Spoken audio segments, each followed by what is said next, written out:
el tema en el día de hoy es sumamente interesante. Estaremos conversando con un directo amigo, uno de los hombres más capaces y competentes de nuestro pueblo, un estudioso, que hemos venido a conversar sobre un tema muy interesante, la política mundial. Estamos conversando con el casi magíster, ¿verdad? Así Politólogo Frederick Burgo, quien es politólogo de la UAS, es ensayista, escritor y pues cursa una maestría en Derechos Internacionales. Buenos días y bienvenido al Poder de la Información, hermano. Buenos días, Wilson. Buenos días a toda la teleaudiencia nordestana, franco-macorizana y por qué no del mundo, porque realmente ya la televisión no es local, sino que también a través de las redes sociales se ha expandido a todo el mundo. Y eso es una gran lección para nosotros los comunicadores, que no nos enfoquemos solo en los temas locales, porque entonces matamos el espectro. Si lo que nosotros tratamos aquí solo le interesa a los franco-macorizanos, cuando llega la señal a Samaná, llega la señal a Bonao, como llega muy bien, a Puerto Plata, a Montecristi, no les va a interesar. Pero si tocamos el tema con una visión amplia, entonces sí es de interés y conseguimos esos seguidores en esos pueblos. Así es. Sí, ha estado en los últimos tiempos inmerso en lo que en días pasados te vimos fuera del país, por las redes, en cumbres, en talleres, ligado al mundo de la política internacional. Podríamos preguntarte, ¿cuál es la preocupación en los círculos intelectuales? En este momento, realmente la incertidumbre que existe, no solo en los intelectuales, sino también en esos grandes pensadores de la ya geopolítica, es la situación que viven los estados a nivel global.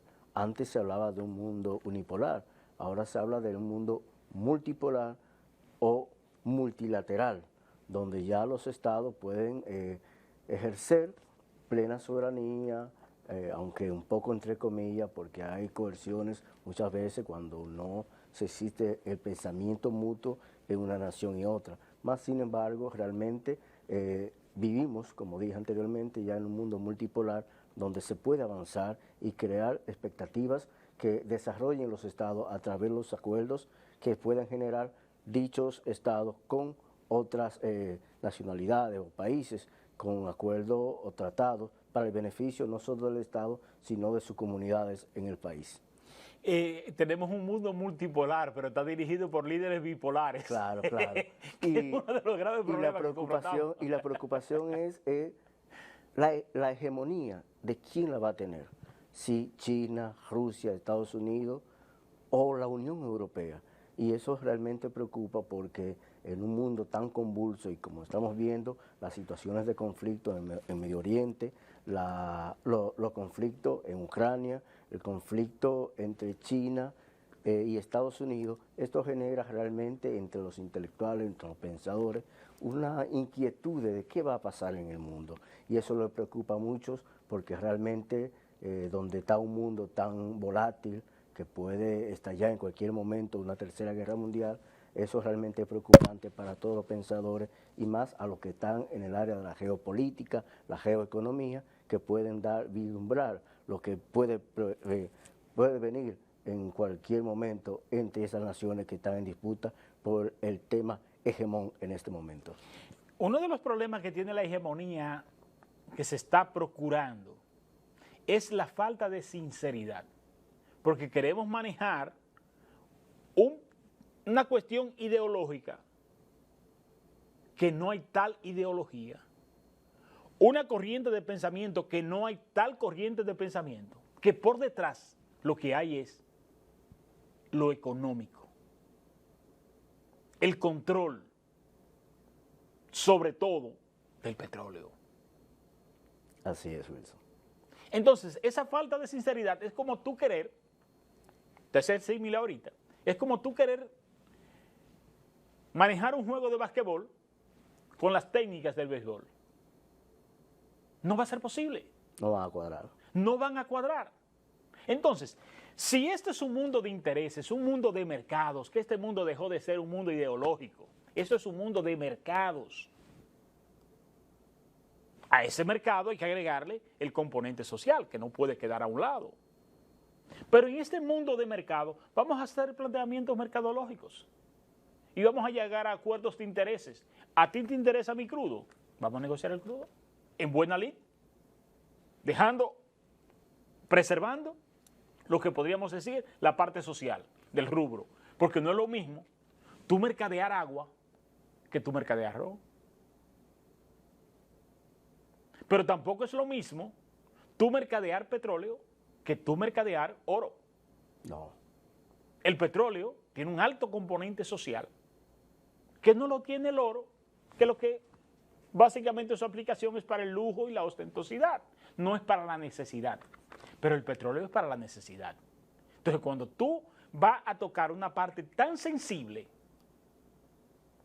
en la sociedad, no puede perder de vista ese capítulo de la parte social, del rubro que tú estás negociando. Y es uno de los principales puntos que hemos perdido. Así, mira, tú tocas la parte de intereses y fuera de cámara estuvimos conversando sobre el gobierno de Manuel López Obrador, que realmente ha sido parte de una balanza entre los empresarios y el Estado mexicano. Incluso al principio de su mandato hubieron fuertes enfrentamientos, pero trataron de llegar a un acuerdo y ahí hubo una repartición, se puede decir así, entre lo que es el Estado y el empresariado, para el bien común de todos los mexicanos. Exacto. Y por eso hoy cuentan con grandes inversiones desde el Estado a raíz de esos acuerdos que se han dado entre el Estado y el sector privado, con relación también a la creación de un tren un ferrocarril que ha dado una satisfacción necesaria de lo que requiere de una nación para el desarrollo de la misma. Por eso realmente hay que ver cómo los intereses pueden convivir con ciertos estamentos o personalidades dentro de una sociedad con el Estado. Entonces ahí podemos ver cómo se desarrolla realmente la política que puede emerger de los acuerdos que pueden quedarse entre el empresariado, como dije anteriormente, para el beneficio del bien común. Sí, porque no vamos a perder de vista, este es un mundo de mercados. Claro. Esto es un mundo de mercado. El que le diga a usted que esto es un asunto ideológico, que yo promuevo el cristianismo, que aquel promueve el ateísmo, que aquel tiene una corriente filosófica diferente, no, esto es una corriente de mercados. Vamos a señalar un punto muy importante, de interés o intereses. Realmente el estallido de la operación especial, como la ha llamado el presidente Vladimir Putin, en Ucrania, que muchos le llaman una guerra, nosotros lo tratamos como realmente una operación, porque no hemos visto un avasallamiento de un Estado frente a otro. Sin embargo, hemos visto cómo han ido tomando posiciones selectivas sobre estratégicas. De puntos estratégicos en Ucrania. Al estallar esta situación en Ucrania y Rusia, Estados Unidos fue y le pidió un encuentro a sectores del gobierno de Nicolás Maduro para poder paliar. Sí, paliar la situación del crudo. Y garantizarse. Y garantizarse, exactamente.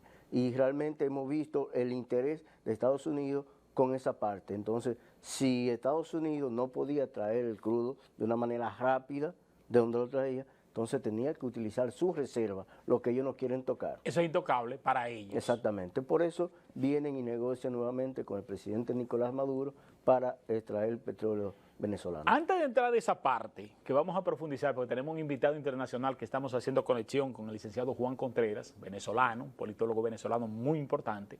Esperamos en Dios hacer las conexiones. Nuestros técnicos profesionales están en eso, Fernando, ese men y Dari. Estamos casi listos, ¿verdad? Sí, estamos teniendo un pequeño inconveniente con el audio. Pero... Con el audio, ok, pero ¿qué es lo que más se necesita? Claro. Pero eso se logra, si Dios quiere. En el transcurso vamos a lograr esta conexión muy interesante. Tú hablabas de la geopolítica como ciencia. Vamos a hablar de esto. Porque a veces nos aventuramos a hacer análisis desconociendo esa ciencia que ha venido a hacer una interpretación muy interesante. Hablemos de esto. Geopolítica, dos palabras en una, geotierra, política, lo que las personas o los líderes mundiales ejecutan a través del liderazgo llevado, por ejemplo, diputados, senadores. No es tan simple como tú definirlo palabra por palabra. Exactamente. La composición del término. Y presidente. Ahí la geopolítica ahora se basa realmente entre estos líderes que pueden disociar, pero también pueden acumular lo que es el pensamiento para el desarrollo de las naciones. Como dije al principio, ya no hablamos de un mundo unipolar, sino que la geopolítica ha hecho que los gobiernos, los líderes, se puedan reunir para poder crear los estados, puedan adquirir a través de sus representantes en embajadas, misiones diplomáticas y poder adquirir en un intercambio de estado a estado para el desarrollo de las naciones. Y ahora más en la geopolítica podemos ver cómo China, Rusia, Reino Unido, Estados Unidos, Francia, Alemania, que nuevamente está en el escenario global, pero Scholz, el primer ministro, no lo veo con ese liderazgo que tenía Angela Merkel. Cuando estaba Angela Merkel realmente había más un equilibrio geopolítico y se hubiese evitado este conflicto que hay hoy entre Rusia y Ucrania. Por eso es importante que los líderes globales puedan tener la capacidad de dirigir los estados en aras de crear las condiciones para un buen vivir para todas las naciones. Es la importancia que tiene, porque vamos a seguir hablando de esto de geopolítica, la importancia. Hay una crisis institucional a nivel de la humanidad, no solo en República Dominicana, a nivel del mundo. Hay crisis institucional, porque las instituciones están a merced de las bondades, de la capacidad de los líderes. Cuando no debiese ser así, debiésemos tener estados sumamente fuertes que sean capaces de gestarse su propia hegemonía y tomar sus propias decisiones políticas. Pero depende del líder. Depende del líder. Lamentablemente. Nuestro país, por ejemplo, ha perdido importancia en la geopolítica. Tú recuerdas que unos años atrás, Dominicana era el punto central de todo el área del Caribe y Centroamérica. Aquí venían los presidentes a cumbres o a precumbres que se hacían para unificar criterios con nuestro presidente, y cuando se llegaba a la cumbre ya había una posición de una región o de unos intereses determinados. Para dirimir conflictos, recuerda este conflicto que se dio cuando en el gobierno de Álvaro Uribe, un bombardeo en la frontera colombo-ecuatoriana, y ahí hubo un diferendo entre estados, entre Rafael Correa y Álvaro Uribe Vélez. Entonces, en una cumbre de la CELAC que se dio aquí en República Dominicana, se dirimió un poco ese conflicto para abordar sobre eso que usted estaba mencionando en este momento. Sí, precisamente. Entonces, gracias por esa acotación. Entonces, tú tenías un líder, una persona que ejercía un liderazgo en la región, liderazgo que hemos perdido. El viernes es la toma de posesión del presidente y todavía no se ha concertado una reunión, no cumbre, una reunión entre los presidentes que van a venir para aprovechar la presencia del junte para analizar la situación de un país que tú no le ves la vinculación para la solución, para lo que allí se toque, sea vinculante a lo que se haga en ese país. Es decir, es de una manera unilateral, nos juntamos aquí para hablar de fulano, pero fulano no le importa, nosotros estamos aquí ni sabe nada de eso. Pero no hay un sector de ese país que esté presente allí para que lo que se decida se haga vinculante como región. Porque ya los países, y es algo que siempre he insistido y cada vez que tengo la oportunidad siempre lo resalto, y es que el concepto soberanía debe ser analizado a la luz de un mundo globalizado. Ya la soberanía de un país, no, aquí mando yo y de ahí para allá manda tú. Ya esto no es tan radical, eso es, yo le hago la interrelación, perdón, de nuestras casas. En mi casa mando yo,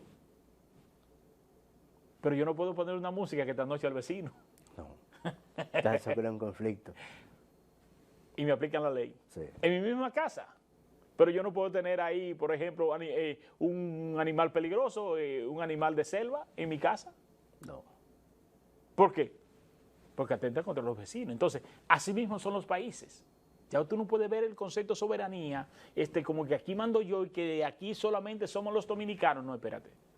Vivimos en un mundo globalizado. Debemos defender nuestros símbolos patrios, debemos defender nuestros intereses, pero todo lo que se haga a la luz de nuestros intereses sin perjudicar a otros países. Entonces nosotros hemos perdido la hegemonía, porque ahí es donde está la importancia de ese término, tenerlo siempre pendiente, la parte de la geopolítica, la interpretación geopolítica, que es más que la suma de los dos términos, geotierra, política, políticos, ¿verdad? Así Es mucho más que eso. Es la importancia que tiene un territorio X en un tiempo determinado a la luz del interés que se está dilucidando. Porque, por ejemplo, el caso de Venezuela, que lo vamos a profundizar ahorita, pero nos provoca. No se puede dejar atrás. Nos provoca. El caso de Venezuela, señores, el caso de Venezuela es petróleo. Pero en la geopolítica... Y no solo el petróleo, escúchame Wilson, también el coltán, el litio y el agua. Los minerales, los recursos naturales. básicamente. Gracias por la acotación, muy, muy interesante. ¿Qué pasa? ¿Solo eso? No. Está en el continente americano, en el cono sur. Un mercado estratégico. ¿De quién? De China, de Irán, Rusia. Para mencionar algunos. Bielorrusia también ha tenido unos acuerdos importantes con Venezuela. Sí. ¿Te das cuenta? Entonces, es la importancia geopolítica. Es decir, es lo que tú le intereses o lo que tú le convengas al conglomerado de naciones donde tú estás ubicado. Es la importancia, por ejemplo, que tenemos los dominicanos, que no la hemos sabido explotar. Lo que es Panamá como puente marítimo, por el canal, lo somos nosotros como espacio aéreo, colocado en el mediastino de Centroamérica, con unos vientos favorables, con un manejo político muy tranquilo, dado al turismo, como lo es dominicano, no presenta la convulsión que te puede presentar, por ejemplo, México, que te puede presentar otros países. Y nosotros no hemos sabido aprovechar esos espacios como puente aéreo. ¿Tú ves? Entonces, es interesante analizar estos temas a la luz de la geopolítica. ¿Qué es lo que hay detrás de lo que se plantea? Que es bastante interesante en ese sentido. Sí, mira, y un término que quizás muchas personas es la biopolítica, incluso he estado estudiando eso en un curso que hice a través de una universidad chilena. ¿Sabe que no he leído sobre eso? Háblame de eso, edúcame. La biopolítica es la política viva. Hoy solo utilizan término un filósofo francés, Michel Foucault, realmente ha dado este término porque la política a través de los medios de comunicación y también, como decía Win Chang-hun, sobre la psicopolítica, que trata de los seres vivos, cómo se manipulan la política a través de los medios hoy día, porque la globalización utilizada por estos términos por el imperio y su política a través de las redes, te tratan de llevar a un espacio como donde no puedas tú pensar. Esa es la parte de la psicopolítica. Realmente Juan plantea eso sobre los seres vivos, al igual que Michel, y estos son unos términos que pueden llevarte a tú decir, pero ven acá, déjame investigar sobre esto, porque realmente lo que estamos viviendo a través de las redes sociales, los medios de comunicación y lo que los líderes políticos te quieren vender a raíz de las situaciones que pueden darse tanto en lo global como acá en el país. Y los líderes quieren venderte algo que realmente tú no puedas defender y esto genera una psicosis y la psicología que ellos te quieren vender a través de los medios, como ya mencioné. Sí, ciertamente, porque ese es algo que nosotros siempre hemos conversado. Igual que las fronteras. Una frontera está allí, la línea limítrofe, ¿verdad? Así es. Perfecto. Pero en esa línea limítrofe hay muchas fronteras, porque hay una frontera política, una frontera jurídica, una frontera de mercado, Religiosa. una frontera religiosa. Son muchas las fronteras que ahí se erigen. Lo mismo pasa con las guerras. Que las guerras no es solo la confrontación de los tiros y las ametralladoras, las bombas nucleares. Las guerras, señores, una guerra psicológica. Claro.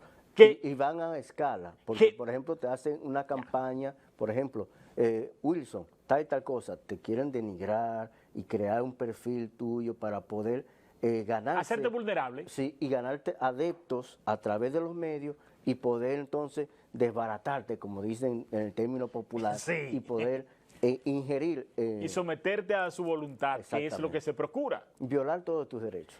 Por eso yo digo que aquí, hace mucho tiempo que inició la Tercera Guerra Mundial.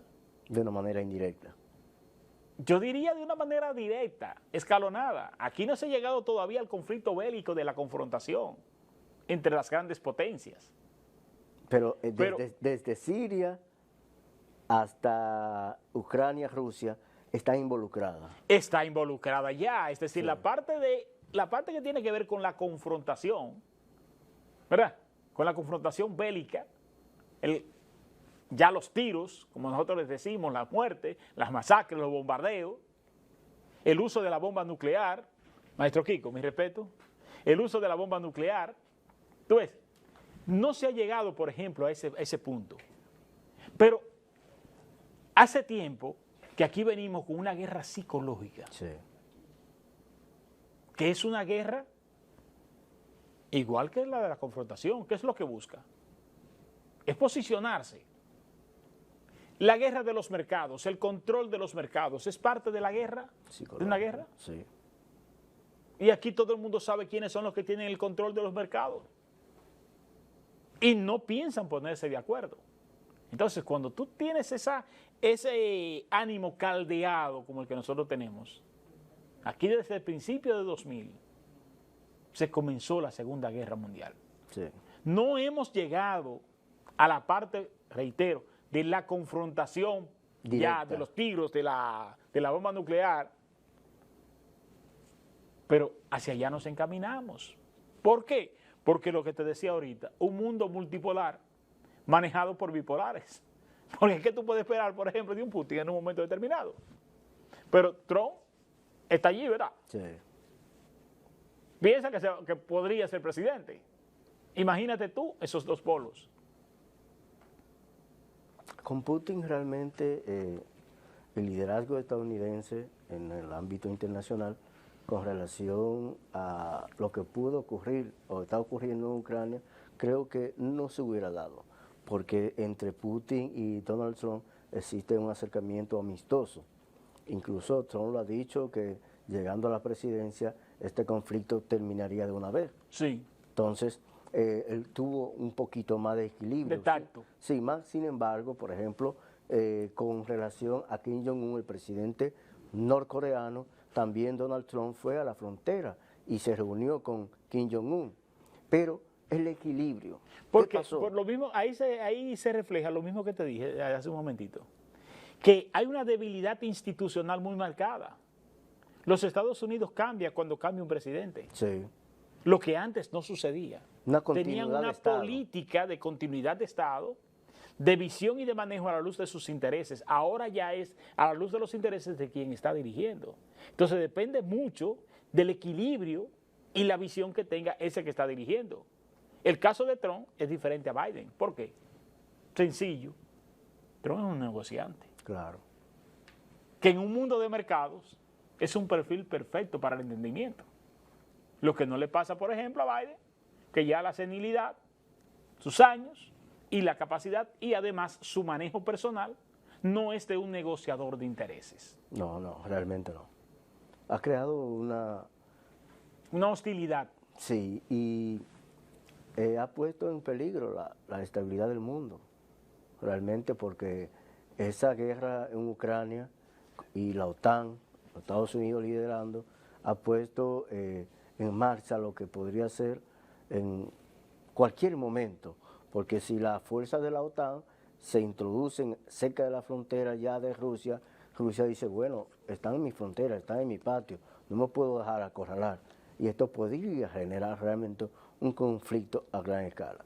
Con respecto a lo de Trump, volviendo a él, la política exterior se basó tanto en equilibrio, sin embargo, fortaleció y recrudeció su política exterior contra China, con la guerra económica entre ambas naciones, contra Venezuela y contra Cuba. Hay que recordar que también en la administración de Donald Trump fue eliminado el general Soleimani, el general iraní, un general de mucho prestigio en la región del Oriente, porque según los estudios, él luchaba contra ciertos grupos como Al-Qaeda, Al-Nusra y otros grupos que operan dentro del Medio Oriente. Él traía una estabilidad de inteligencia militar a la región, pero sin embargo Trump decide y lo eliminan allá en Teherán. Entonces pudimos ver cómo trataban un equilibrio.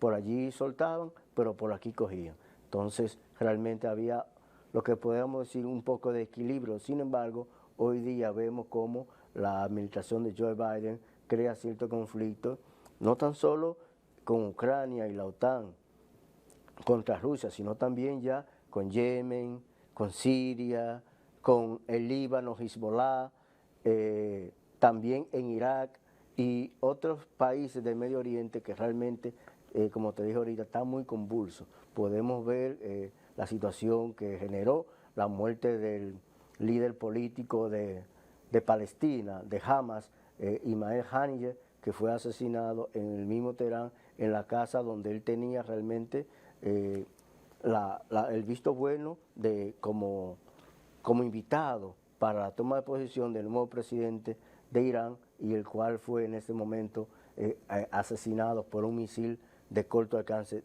teledirigido, así como también el asesinato del comandante de Hezbollah allá por parte de Israel. Israel se ha convertido en el brazo armado de Estados Unidos en Oriente. Lamentablemente hemos podido ver cómo Israel sigue masacrando a los niños, a las mujeres, a los ancianos, y esto ha creado realmente un desasosiego en la región.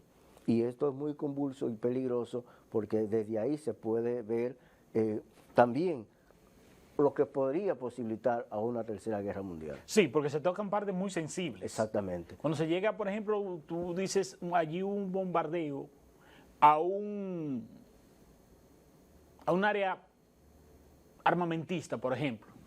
Perfecto. Yo no lo aplaudo, pero admitido. Sí. Pero cuando tú llegas y lanzas un misil a un hospital, a una escuela, a una escuela, han muerto representantes de las Naciones Unidas. De las Naciones Unidas, sí. Y sí, no le ha importado. No le ha importado, lo que plantea una crisis diplomática. Exactamente. Que comentaba con Octavio Lister el pasado domingo que estuvo aquí. Un interesante panel, está colgado en nuestra página de YouTube, Huigosa. Ahí usted lo puede ver. Comentábamos de esa crisis que hay a nivel de las relaciones diplomáticas. Que antes un diplomático era un intelectual. Sí. Que era un conocedor de la cultura del país donde era signatario, donde era asignado. Conocía los vínculos históricos, las relaciones comerciales entre ambos países y sabía cómo manejarse en el mundo de intereses. Es parte de la ética y la cultura del representante, ya sea embajador, diplomático, que vaya a representar un Estado. Más sin embargo, esos perfiles se guardan. No, realmente no, y es penoso porque realmente cuando una institución no está al frente, alguien que tenga las competencias necesarias, el Estado no se fortalece, ni mucho menos la institución. Sobre todo en la relación entre ambos países. Claro. Por ejemplo, nosotros aquí, ¿con quién conversamos? en el caso de un conflicto con Estados Unidos o un conflicto, vamos a decirlo, porque no tiene que ser un conflicto armado. Y conflictos que se generan para la luz de un producto X. El conflicto diplomático. Exactamente. Y un conflicto de mercado, por ejemplo, que tengo una veda con tal producto, no la considero justa porque guardo los estándares. Lo que usted me pidió, yo se lo estoy guardando. Y la producción se hizo a la luz de esos pedimentos y me le ponen un bloqueo. Un ejemplo, a la luz de esto, tú puedes hablar con un encargado de negocios. ¿No? Pero ya cuando se habla... ¿Saben ellos de derecho internacional? ¿Tienen Ahí competencia de derecho internacional? Ahí es donde está el asunto. Cuando tú llegas y te vas a puntos medulares ya del derecho internacional, no te lo dominan. No te dominan la parte histórica, el vínculo que es tan importante. Cuando tú vienes hacia acá, por ejemplo, yo conozco tus intereses, yo sé cómo conversar contigo, tú conoces mis intereses y sabes cómo conversar conmigo. Tenemos una conversación, una avenencia, aún con puntos encontrados, sabemos cómo manejarnos. Así es. Mas, sin embargo, cuando tú no conoces lo que estás tratando, no hay forma de tú entenderte con ese alguien. Cuando tú mandas, por ejemplo, y que me excuse, Lila Buquerque, a una embajada, a un país X. ¿Cuál competencia? ¿Cuál competencia? ¿Ha Nosotros pasado aquí, por la escuela del Ministerio de Relaciones Exteriores? y si pasó, pasó. La pasaron. Porque eso es otra cosa. Hay que calentar las sillas.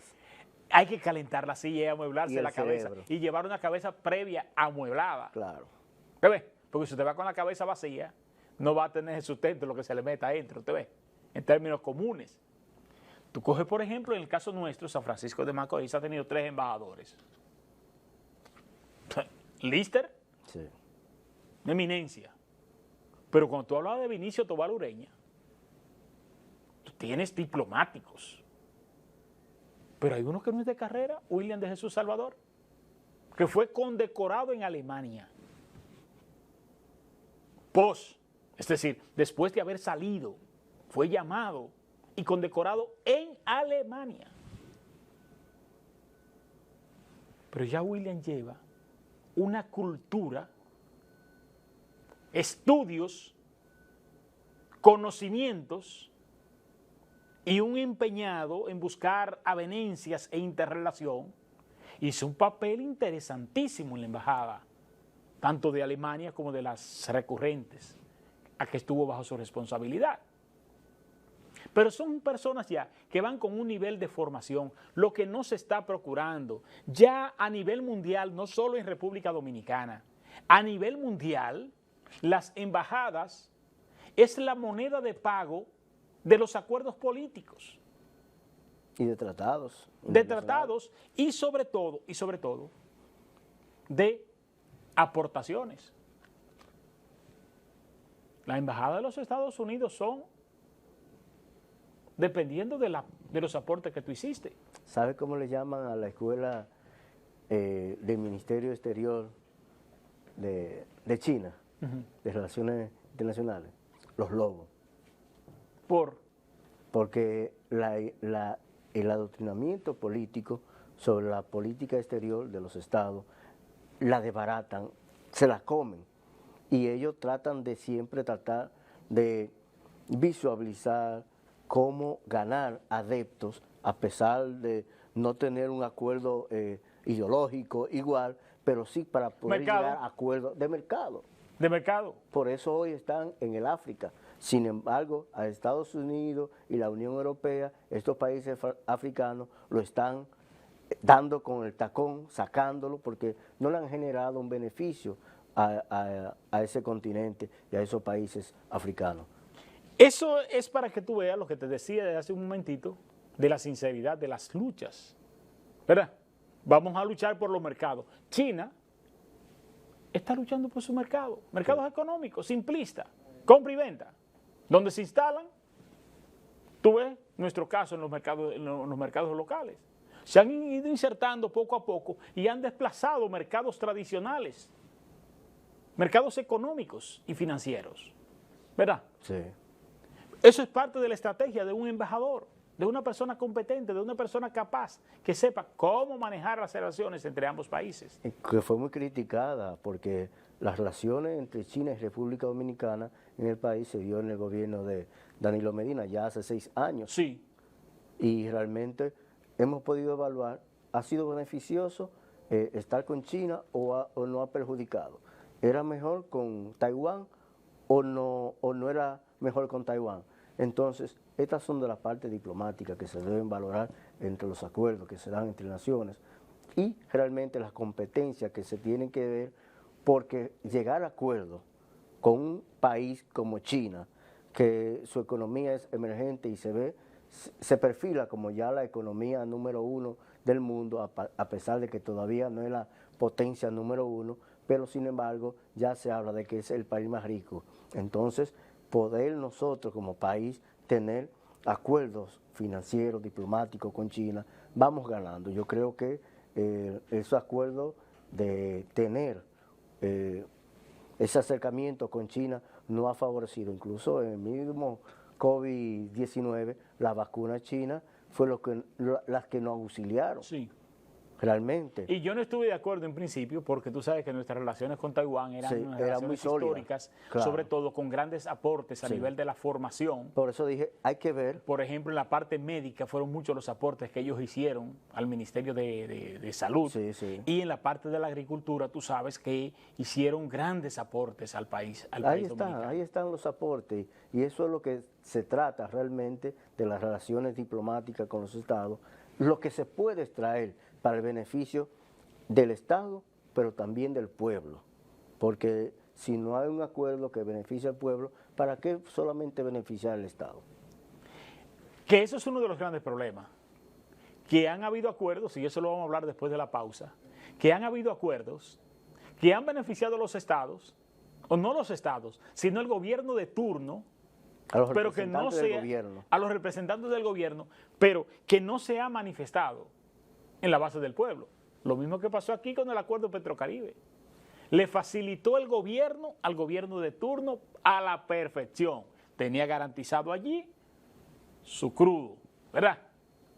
Pero no le abarató el costo al combustible, ni dejó de ser el negociazo que representa los combustibles, que le es más negocio a República Dominicana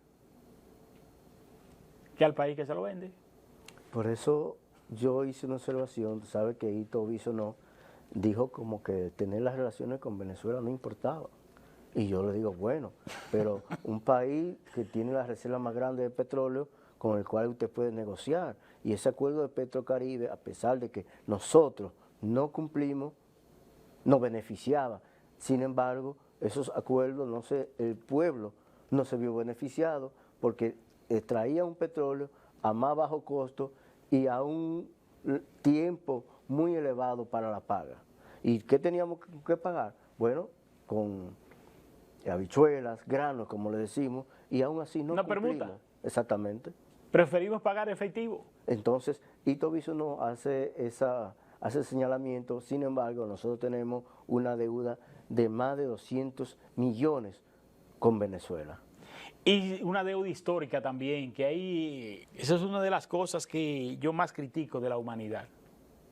La deuda y los compromisos históricos que tú tengas como nación. Yo no puedo olvidarme, un ejemplo, que cuando tú me diste la mano cuando yo lo necesité. Claro. Y Venezuela bastantes veces nos ha dado la mano a nosotros, incluyendo nuestro padre de la patria. Murió ya. Murió allá desterrado. No es que yo quiera vivir del romanticismo de que porque hicieron eso ya yo voy a soportar todo. No. Pero debo buscar la avenencia y el entendimiento. Promover inclusive y sentir el compromiso de ser agente asociador de los polos venezolanos. En este conflicto, escúchame que no vayamos a ese tema de Venezuela, pero yo admiro la política exterior de México. Ellos tienen una doctrina que se llama Estrada, donde ellos no se inmiscuyen en los conflictos internos de esta nación. Sin embargo, tratan de buscar las soluciones diplomáticas, pacíficas, a través del diálogo entre las partes encontradas. Jugando su rol. Un rol importante, neutral, pero ¿Para el beneficio de quién? De la parte que están en conflicto. Sí, porque es que el embajador no es un agente beligerante, ni es un agente de decidir qué hacer en un sitio, en un momento determinado, en un país donde esté asignado. Está para buscar la avenencia. Claro.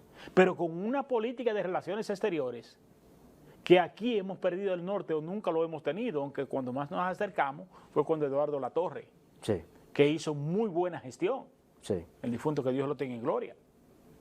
Es el último que hemos tenido, o prácticamente el único, que te ha jugado un rol decoroso en la administración de los intereses a través del mundo. Aquí, ¿qué es lo que tenemos? ¿Y qué es lo que hemos tenido? Señores, un canciller de la República tiene en sus manos la existencia del país. En la cara del país. La en los cara y la espacios existencia del internacionales. país, hermano. Porque si hace un mal manejo, no entra en conflicto con el mundo, ¿y qué puede pasar? Ve los beneficios, o vemos los beneficios pasar, que nos está pasando mucho eso a nosotros, de cosas que nos podemos beneficiar, nos están pasando de largo. Porque no tenemos un Ministerio de Relaciones Exteriores que nos conecte con el mundo de intereses. Eso es lo que dije hace un momentito. Hemos perdido el liderazgo. ¿Sabe qué están proponiendo? No de una manera todavía que se ha definido. A Paliza. ¿Pero qué sabe Paliza de relaciones internacionales? ¿Qué sabe Paliza de...? ¿Ah? Es los perfiles. Entonces los gobiernos no entienden. Yo tengo una máxima que dice: las posiciones políticas están reservadas para los incondicionales, que tienen muchos rasgos de incompetente. Todo incondicional tiene rasgos de mediocridad, pero luego queremos buenos gobiernos. ¿De qué te sirve tú querer hacer un buen gobierno cuando las partes no son buenas, no son adaptadas a tu perfil?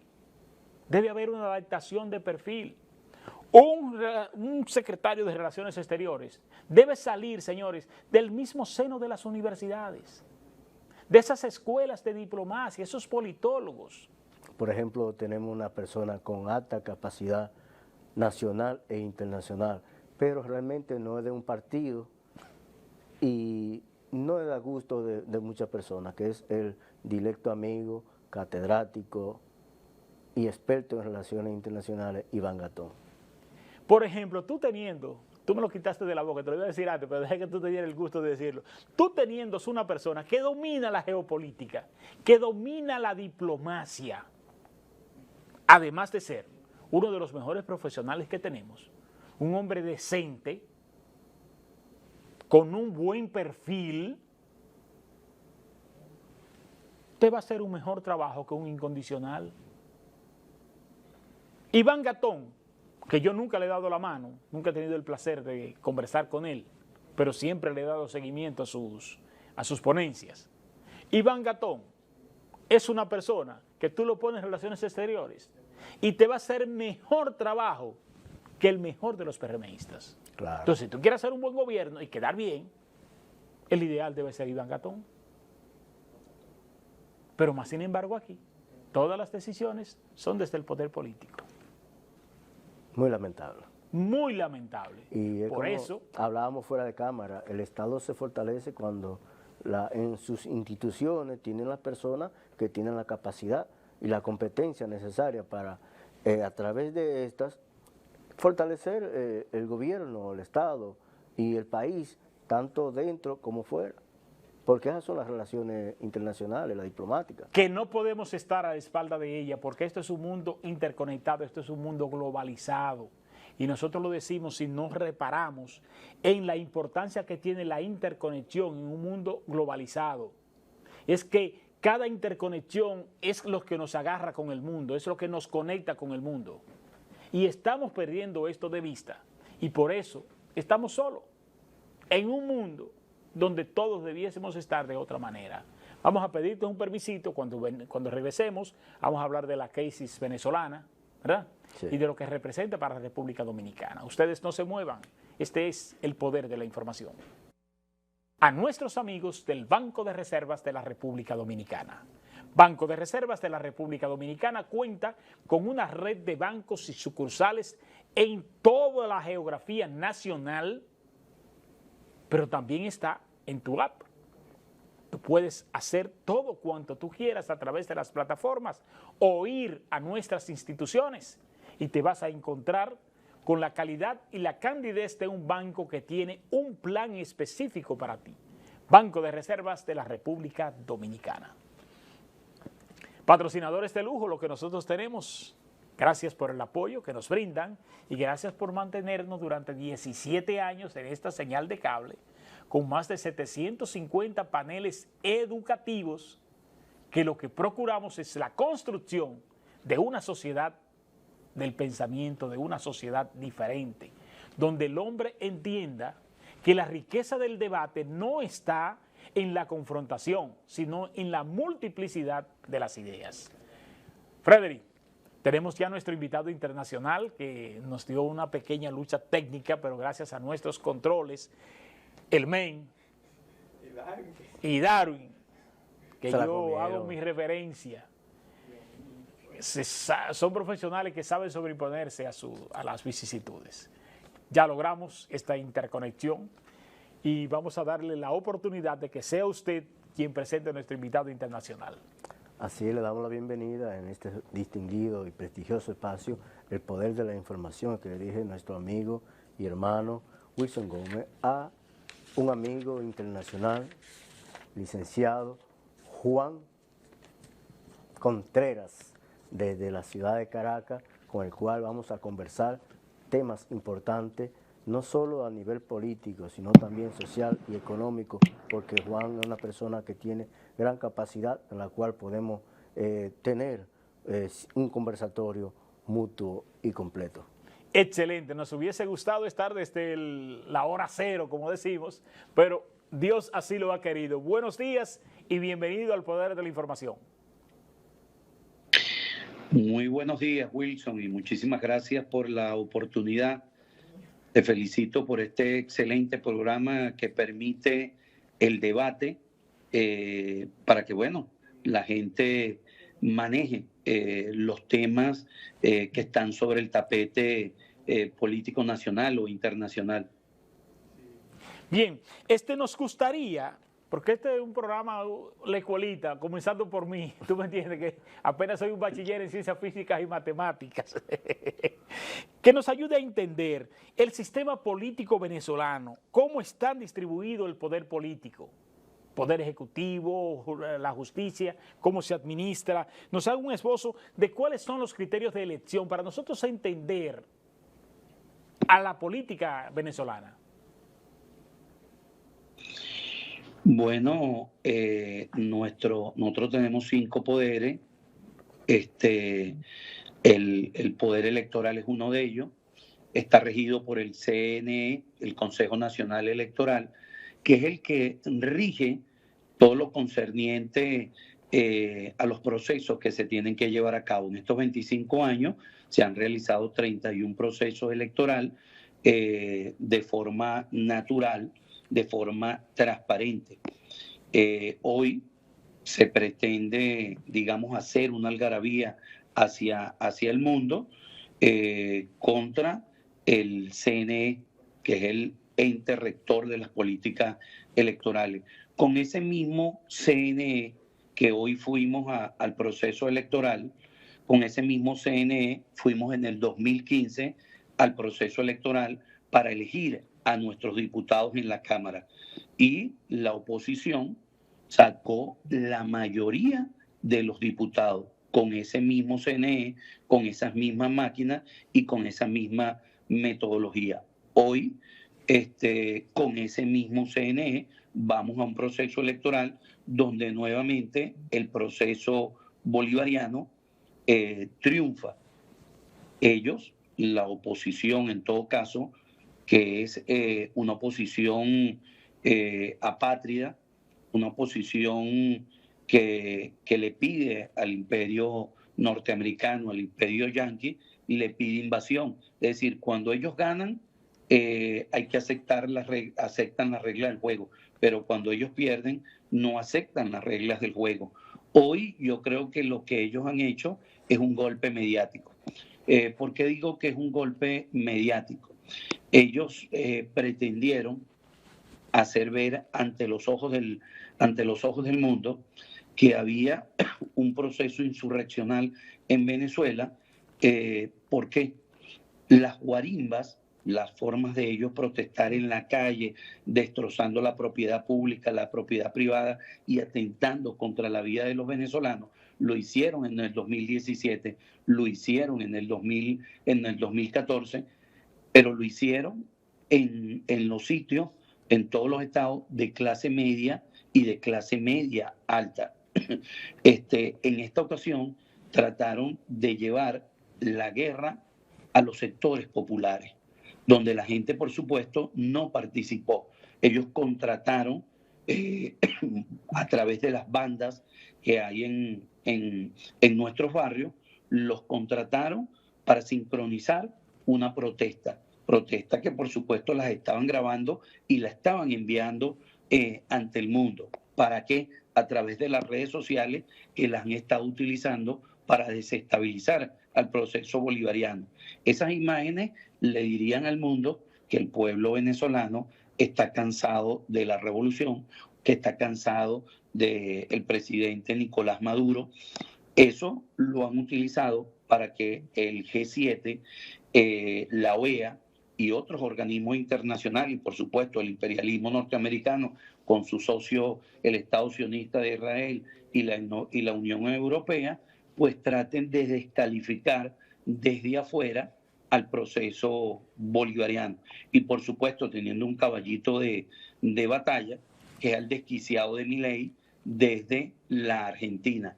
Es desconocer la voluntad popular, es desconocer a un pueblo que echó en marcha un proceso desde hace 25 años y que nosotros como pueblo lo hemos ido sosteniendo y hemos ido construyendo una democracia bolivariana, una democracia vigorosa, una democracia que se ve. Se acusa a nuestro presidente y a nuestro gobierno de dictadura, pero diríamos, qué dictadura más extraña. Una dictadura que en 25 años ha hecho 31 elecciones.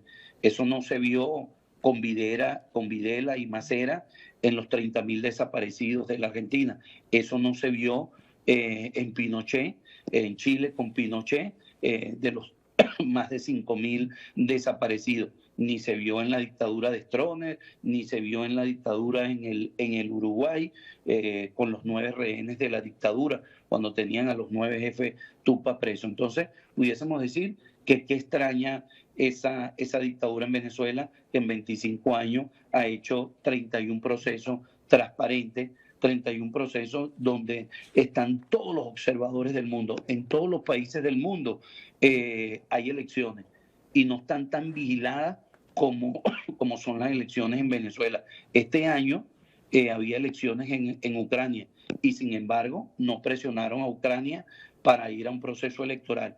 Nosotros fuimos en condiciones desfavorables. Pudiésemos decir que fuimos con una pistola en la cabeza, un bloqueo contra el proceso bolivariano, unas medidas coercitivas y unilaterales, más de 900 y pico de medidas que se han aplicado para estrangular la economía venezolana, para que nuestro pueblo se rinda por hambre, y sin embargo salimos victoriosos. Es decir, hoy lo que está en juego, pudiésemos decir, es lo que representa Venezuela para el mundo y lo que representa para el mismo imperio. Ya Barack Obama en el 2015 dijo que Venezuela era una amenaza inusual y mucha gente se rió y mucha gente aquí, incluyéndonos a nosotros, nos reímos de por qué éramos una amenaza, pero sí somos una amenaza. Somos una amenaza a la cultura del imperio norteamericano. Somos una amenaza porque nuevamente, después del siglo XXI, del siglo XIX, con nuestra independencia, con nuestros próceres, hoy nuevamente Venezuela marca la pauta para la América Latina.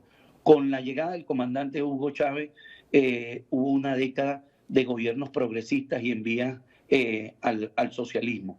Con esa llegada se irradió el proceso para que Lula llegara a Brasil en el poder, para que el compañero Rafael Correa llegara en Ecuador al poder, para que el hermano Evo Morales Ayma llegara a Bolivia al gobierno, para que el Frente Amplio llegara primero con Tabaré Vázquez, luego con el Pepe Mujica, un histórico del Movimiento de Liberación Nacional Tupamaro y uno de los 9 rehenes de la dictadura del Uruguay en su momento, el cura Lugo en el Paraguay, Zelaya en Honduras, los Kirchner que jugaron una excelente relación con el proceso venezolano. Es decir, la correlación en América Latina cambia. La llegada en Centroamérica nuevamente del Frente Sandinista para la Liberación Nacional, la llegada del Frente Farabundo Martí a través del periodista Mauricio Funes, que yo digo que no fuñó, debes de ver para el sur, miró para el norte, pero después vino Salvador Sánchez Jerez, un representante genuino de la lucha, de la guerra civil en El Salvador. Es decir, la correlación de fuerzas y el cambio geopolítico que hubo en nuestro continente se debió al proceso bolivariano. La geopolítica juega hoy un papel importante y en esa geopolítica Venezuela está jugando. Y está jugando hoy en el marco de solicitar su ingreso, que posiblemente se haga el año que viene, en el 2026, a los BRICS. ¿Qué le molesta al imperio norteamericano? Bueno, el gran país hegemón está perdiendo su hegemonía sobre lo que siempre consideró su patrio trasero. Y por supuesto que esa relación comercial que hoy se establece con China, con Rusia, con Irán, con la India, pues desfavorece al imperio norteamericano. Ese imperio que ya desde 1823 levantaba las banderas de la doctrina Monroe. Resumiéndola, América para los americanos, que le decían al decadente imperio español que cualquier posición de ellos con la América Latina iba a ser considerado como una agresión. Eso es lo que siguen enarbolando ellos, por supuesto, y toda su doctrina, la doctrina de la seguridad nacional, que la enarbolan desde 1945, después de la Segunda Guerra Mundial, donde el enemigo interno de los pueblos en nuestra América Latina y el Caribe es la izquierda, es el comunismo, es nuestro pueblo, y a ese pueblo había que arremeter. Hoy esa doctrina es la doctrina bolivariana en nuestro país y enarbolamos frente a la bandera, frente a la doctrina Monroe, enarbolamos la doctrina del pensamiento bolivariano con la que nuestro ejército libertador sigue marcando una pausa importante. Es decir, a Venezuela es atractiva para el imperio norteamericano, primero por su ubicación geográfica y lo que ella ha irradiado en todos estos años. Segundo, por lo que nosotros tenemos. Tenemos petróleo, tenemos gas, tenemos litio, tenemos un conjunto de hidrocarburos, oro, que hoy son apetitivos para el imperio norteamericano en el marco de su crisis como país hegemón. Así que nosotros estamos marcando un proceso transparente a través de nuestras instituciones, un proceso que fue convocado, digo, no en las mejores condiciones para nuestro país por lo que hablaba del bloqueo. Y sin embargo, este pueblo noble, este pueblo de Bolívar, este pueblo que ha entendido su papel en la geopolítica y que en estos 25 años ha tratado de brindarle a nuestro pueblo la mayor suma de felicidad posible, sigue marcando una pauta en ese proceso.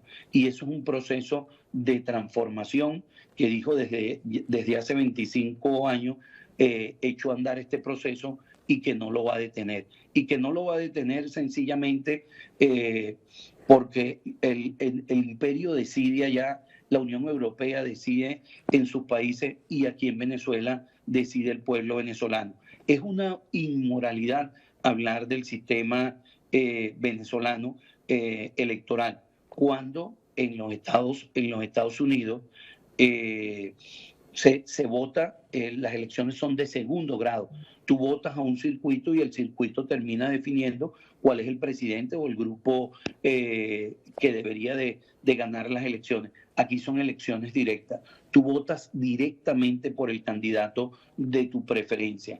Y aquí en Venezuela se hizo unas elecciones transparentes, se invitó a todos los sectores de derecha a que participaran, a que entraran por el canal definitivamente donde podemos dirimir nuestras diferencias. Nuestras diferencias las podemos dirimir en las urnas electorales. No es a través de la intervención norteamericana, no es a través de una invasión a Venezuela, no es a través de una guerra. Por eso es que el presidente Nicolás Maduro se ha convertido en el presidente de la paz. Ha evitado no solo una guerra interna en Venezuela, sino ha evitado una guerra en la región.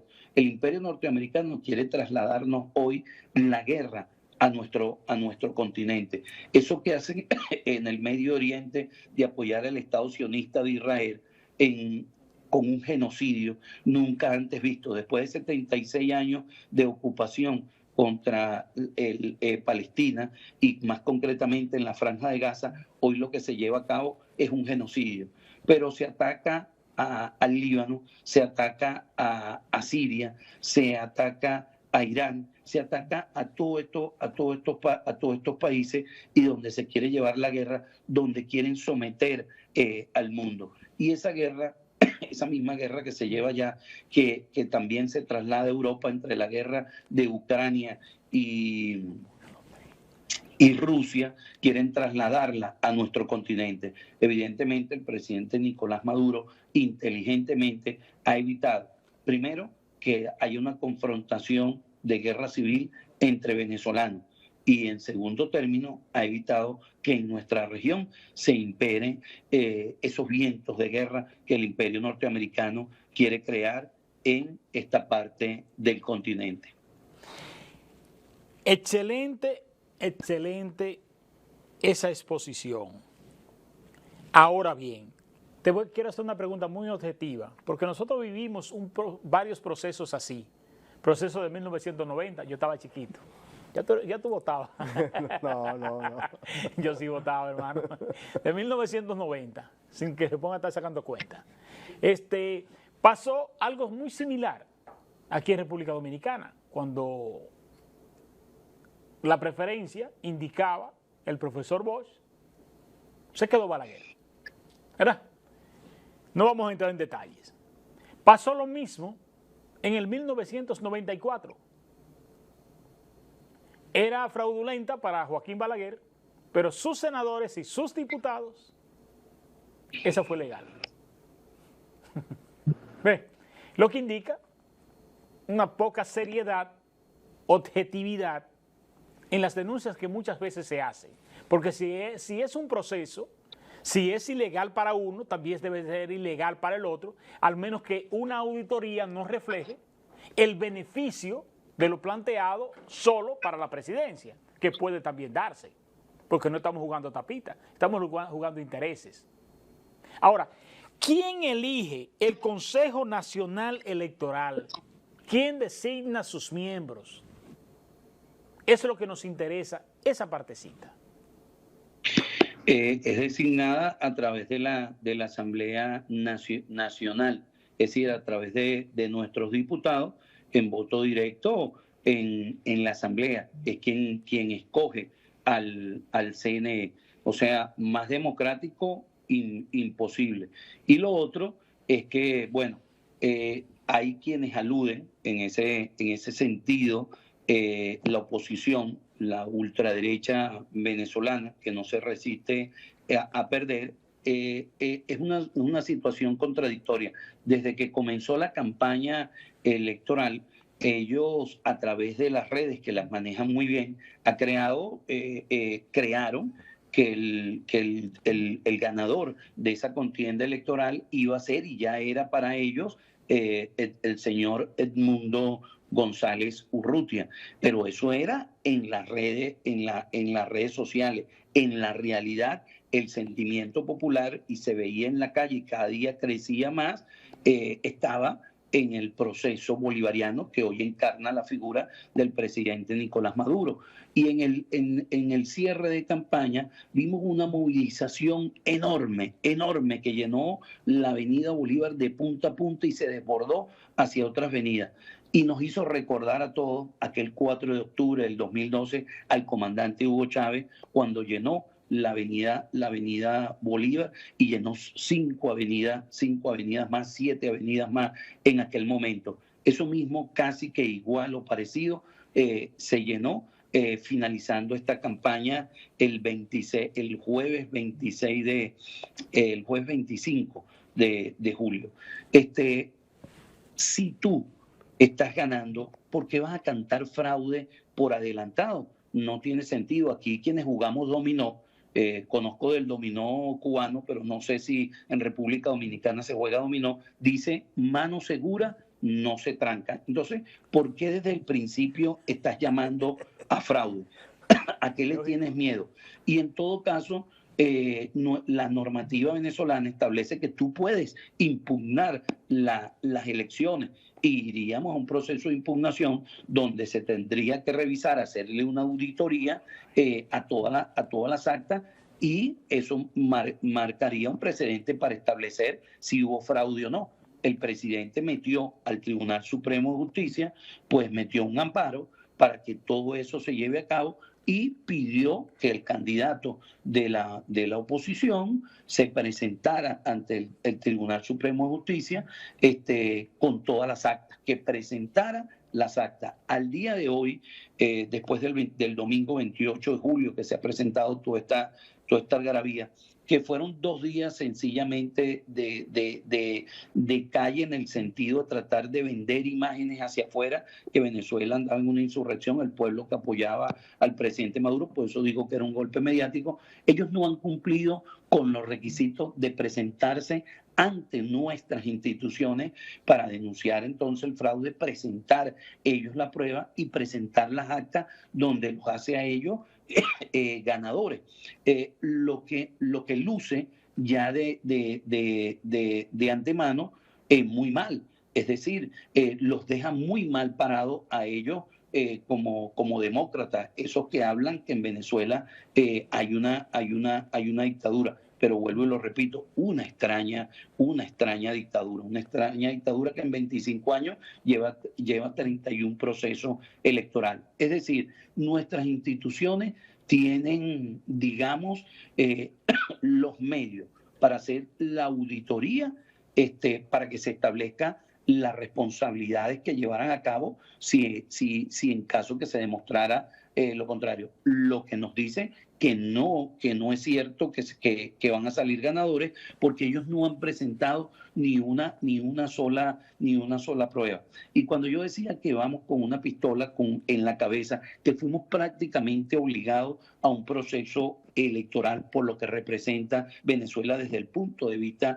geopolítico, porque pudiésemos decir hoy que lo que está en juego también desde el punto de vista internacional es el derecho internacional.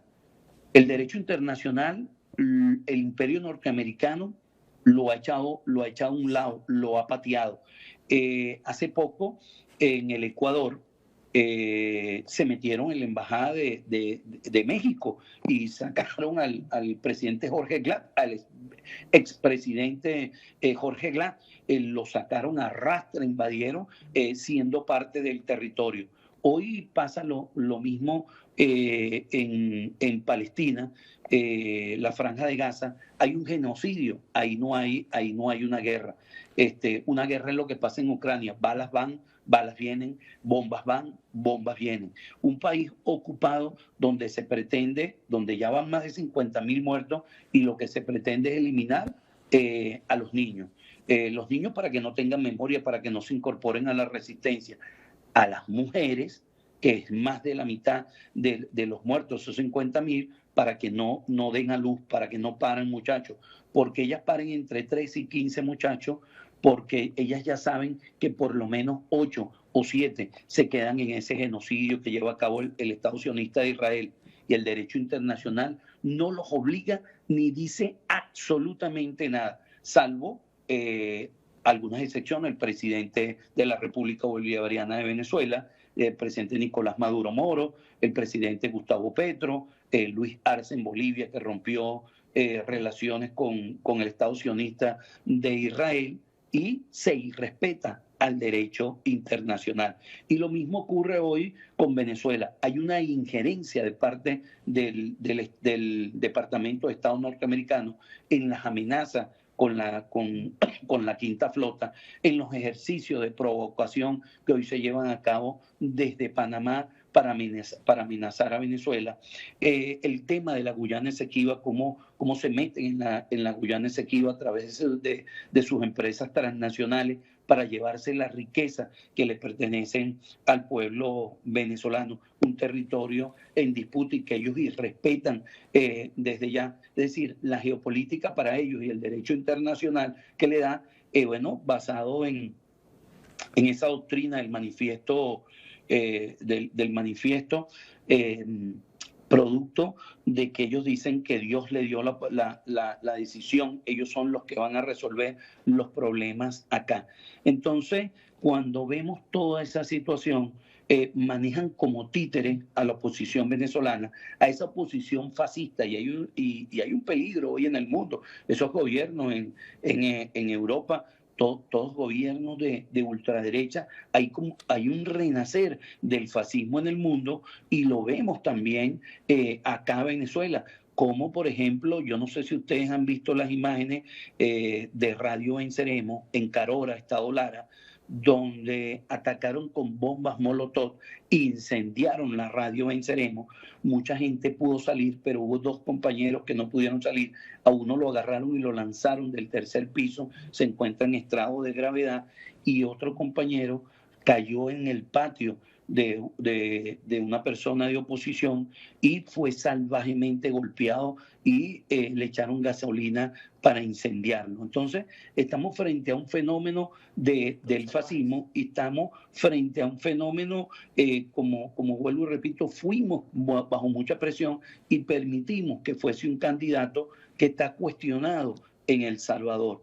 Este señor, cuando Edmundo González Urrutia, cuando estuvo en la Embajada de Venezuela en la década de los 80 en El Salvador, era parte del equipo de los negociadores económicos que tenía la embajada, y estuvieron vinculados a través de los servicios de inteligencia y prevención, DICIT, que era la inteligencia de Venezuela en aquel momento, vinculados a la muerte de Adolfo Romero, de las monjas católicas que asesinaron en El Salvador.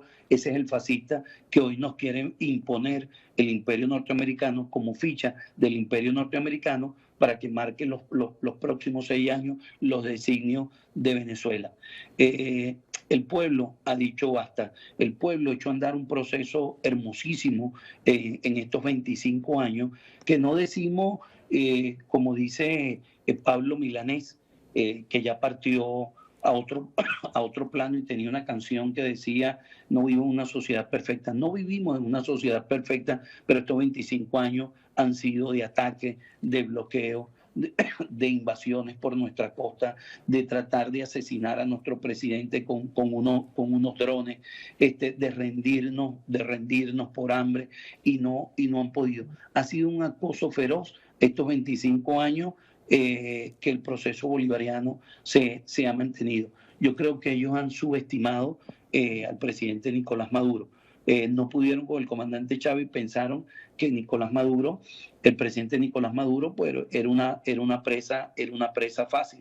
Desde Miami hay todo un discurso de odio. Hay un artista que participó en el golpe de Estado del 2002, de nombre Orlando Urdaneta, dijo que Venezuela se iba a quedar pendejo, que era carne de presidio, que se iba a quedar pendeja frente a lo que sucedió en el Estadio de Chile, donde le cortaron las manos al cantante Víctor Jara. ese es lo que ellos venden. Entonces, imaginémonos por un solo momento si la oposición llega al poder, o sea, llega al poder con un revanchismo para eliminar de la faz de la tierra, me imagino, al pensamiento chavista, a los revolucionarios que en estos 25 años le han apostado, que es la suma y la mayoría del pueblo venezolano. Y seguimos diciendo, lo que está en juego es la geopolítica en el marco de la ubicación estratégica que juega Venezuela para la América Latina. Los recursos que tiene hoy Venezuela. Hoy sabemos que tiene petróleo para más de 500 años y que es el primer país con las mayores reservas energéticas del mundo y se sigue haciendo atractivo para un imperio en decadencia. Por eso le apostamos a la construcción de un mundo multipolar, un mundo donde esté regido, bueno, por el respeto. No estamos hablando que Rusia, Irán son países socialistas, no. Estamos hablando de establecer relaciones comerciales con quien a nosotros como pueblo nos dé la gana y relaciones comerciales de iguales a iguales, que es lo que nos permite los Estados Unidos.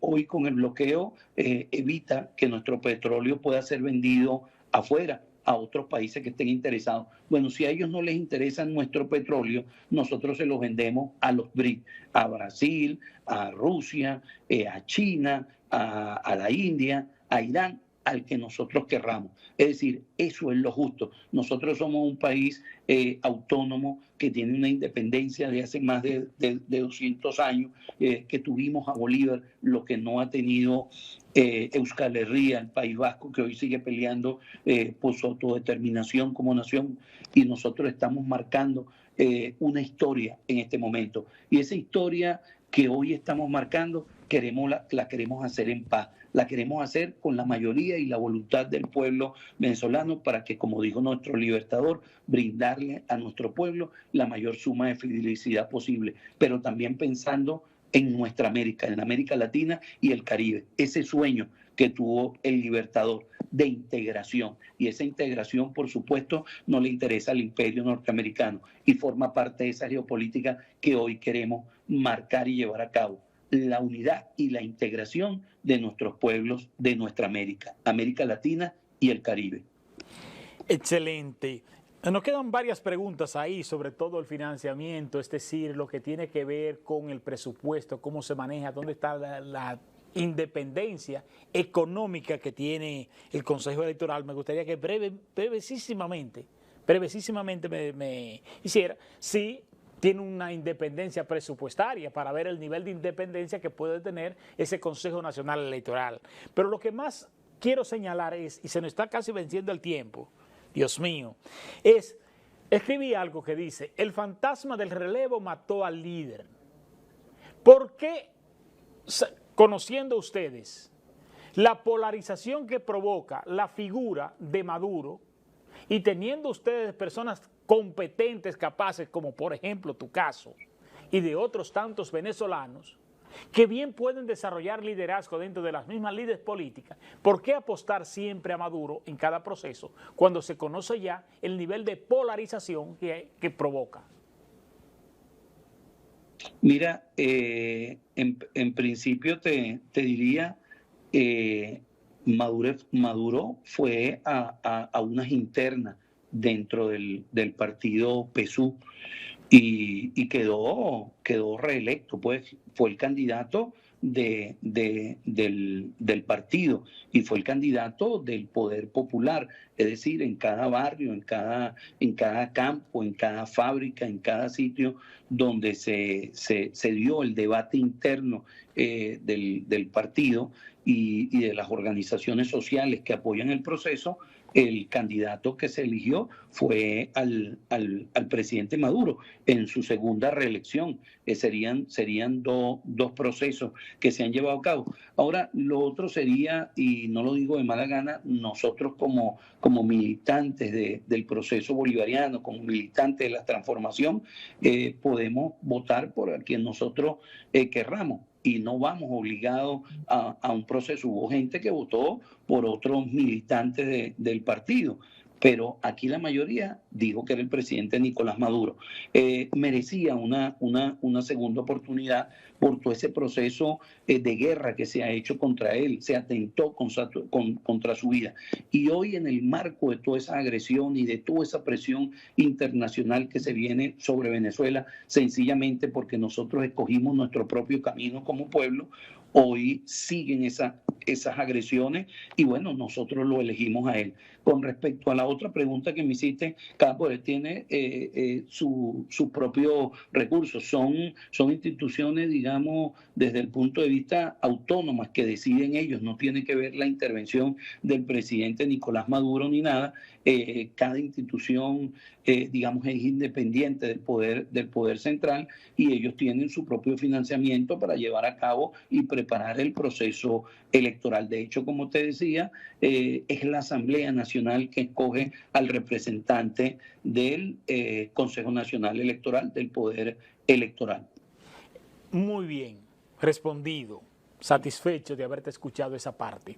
El tejido social venezolano nos preocupa, porque no nos gusta ver los países divididos internamente. Simón Bolívar lo que propugnó fue por la integración de América, ¿verdad? Entonces, no se trabaja el tejido social, la parte política no trabaja ese tejido social para cohesionar las fuerzas y sobre todo el respeto a las decisiones de Estado. Es decir, que si ya se declaró ganador una persona, pues el otro, es decir, el centralismo democrático, como diríamos aquí. La mayoría ejerce, la minoría se subordina, pero el respeto a las minorías. Nos preocupa esa forma, y tú hablabas muy bien de la pátria, que ciertamente buscamos fuera lo que tenemos que buscar dentro, porque ese es un asunto que no solo se puede ver de Venezuela, porque una cosa yo decía en un principio y es que ahí no se está debatiendo la presidencia de Nicolás Maduro, ahí se está debatiendo lo que tú hablabas ahorita de quién queda en la posición geopolítica que representa Venezuela. Brevemente, nos quedan 3 minutos.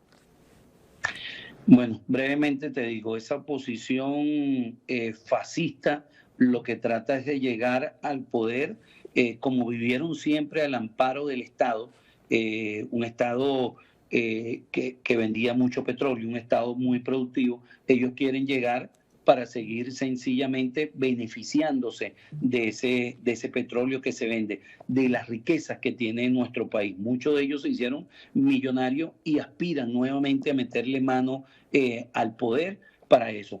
En Perú, cuando ganó Pedro Castillo, ganó por 1, 2, 3 puntos, pero ganó. Después le dieron el golpe de Estado, hicieron lo que le diera la gana. Se supone que 700.000 votos de diferencia es mayor que 1, es mayor que 2. Ellos se siguen resistiendo a ese llamado. Lo otro, aquí por supuesto que la mayoría está tejiendo un proceso desde los barrios, desde el campo, desde la fábrica, desde nuestros estudiantes, desde la zona de nuestros indígenas. El comandante Chávez nos habló de la construcción del Estado comunal. Hoy hay consejos comunales y comunas que se han ido conformando para tratar de construir las ciudades comunales. Las ciudades comunales y el Estado comunal como una vía para llegar al socialismo bolivariano. Y Chávez no lo dejó ahí al socialismo, le puso sello al socialismo bolivariano, al que tiene que ver con nuestra cultura, y podemos decir que la cultura como un eje transversal de los procesos revolucionarios. Si nosotros estamos en un proceso revolucionario, en una verdadera revolución, pues el eje transversal de toda revolución es la cultura. Y es lo que se ha hecho, y esa cultura llega a todos los campos de nuestra sociedad o a todos los sectores que conforman la sociedad venezolana. Por supuesto, hay un sector que ha ido inoculando odio. Hoy mismo, si revisaran las redes sociales aquí en Venezuela, hoy dice que va a haber una marcha de no retorno, que va a haber violencia, si cueste lo que cueste. Entonces vemos quiénes están llamando a la guerra y quiénes están construyendo aquel país que queremos todos, un país decente, un país con nuevos valores en nuestro pueblo, con nuevas perspectivas y sobre todo en ese avance de construir esa Venezuela que nos brinde esa mayor suma de felicidad posible, que haga valer a la Venezuela potencia desde el punto de vista geopolítico y desde el punto de vista de nuestra riqueza, diversificar la economía para seguir avanzando en un proceso que queremos la paz. Nosotros sencillamente queremos hacer nuestro proceso en paz y queremos que en nuestra región haya paz. Y esa paz va articulada digamos, con todas esas naciones, con todos esos países. La paz en Colombia es gracias hoy que se ha iniciado y se ha prestado el suelo venezolano para que se lleven a cabo las conversaciones de paz con la insurgencia colombiana. Entonces, estamos marcando un hito, mientras que otros quisieran que en Colombia haya guerra. Nosotros queremos que haya paz. Nosotros queremos paz para el continente, queremos seguir desarrollando nuestro proceso en paz, y ese tejido de que tú hablas se va tejiendo con los comuneros y las comuneras, con nuestros vecinos y nuestras vecinas desde los diferentes sectores, los afro, los campesinos, los indígenas, para construir una revolución en nuestro continente, así como marcamos esa iniciativa en el siglo XIX con Bolívar, con Miranda, con Sucre. Hoy, con toda esa historia, con esa carga histórica, hoy queremos también levantar nuestra bandera para la redención social, para la emancipación de nuestros pueblos, para la liberación nacional, para la construcción del socialismo y para la segunda y definitiva independencia en nuestro continente. Excelente. Juan Contreras, gracias del alma. Nos ha dejado con hambre de seguir conversando, pero tú sabes que el tiempo en televisión es inexorable. Gracias del alma, y ya en otra oportunidad, si Dios quiere, esa conexión tenemos que hacerla desde antes de ayer, sí, para no perder un solo minuto, porque nos hubiese gustado que fueran las 2 horas en extensa que hubiésemos conversado. Aquí está Frederick, nuestro gran amigo y hermano, que pues durante la primera hora estuvimos analizando los tópicos mundiales, esa geopolítica, que es más que la suma, decía desde un principio, de lo que es la geografía y lo que es la política. Es más que la suma de 2 vocablos que se juntan, que es ahí donde tenemos que centrarnos. ¿Cuáles son los intereses que hay detrás? No se está hablando de la democracia de Venezuela, se está hablando de los intereses que representa Venezuela para el imperio. Y es lo que se quiere arrebatar. Gracias del alma, hermano, gracias del alma. Y estamos a tu orden. Y próximamente, si Dios quiere, nos mantenemos en comunicación. Frederick, gracias del alma, mi hermano, por estar aquí. Gracias a usted, como siempre, estamos solos. No participación en la segunda hora, pero en la primera sí, ¿verdad? Claro, claro. Ya coordinaremos. Señores, ustedes y yo, si Dios lo permite, el próximo domingo aquí nos encontraremos en otro espacio similar. Hasta aquí, el poder de la información. La búsqueda de la verdad en la profundidad de la realidad misma, en tu señal de cable. Buenos días. La búsqueda de la verdad en la profundidad de la realidad misma. El poder de la información. Un programa de panel semanal dedicado al análisis de los temas con los exponentes más calificados en un diálogo de altura y objetividad. Por el Canal 8 de la comodidad de tu hogar, en la cama o en el sofá, junto a tu familia. Ahí disfrutarás el poder de la información. Cada domingo de 9 a 11 de la mañana por el Canal 8, el poder de la información.